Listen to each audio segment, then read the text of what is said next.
اپنے ایمان کا جائزہ لیتے رہیں. قرآن سے پڑھنے، سمجھنے، غور و فکر کرنے کا تعلق قائم رکھیں. اس کے ساتھ دن اور رات کی گھڑیوں میں قیام کریں، قرآن میں تدبر کریں، اس کے ذریعے اپنے اخلاق کو درست کریں، خواہشات کے پیچھے نہ چلیں. اور جہاں اللہ سبحانہ وتعالی قرآن میں کوئی نصیحت کرے، کوئی کرنے کا کام ہو تو اس کے اوپر ہم عمل کر لیں. اور رمضان تو ہے ہی شہر الذکر، شہر القرآن، شہر الصدقہ. لہذا صدقہ جاریہ کی جو کمپین الہدا کی طرف سے شروع ہو رہی ہے اس میں بھی اپنا حصہ ڈالیں تاکہ تعلیم کا کام جو ہے وہ زیادہ سے زیادہ آگے بڑھے. اللہ سبحانہ وتعالی ہمیں عمل کرنے کی توفیق عطا فرمائے.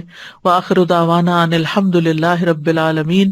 سبحانک اللہم وبحمدک، اشہد ان لا الہ الا انت، استغفرک واتوب الیک.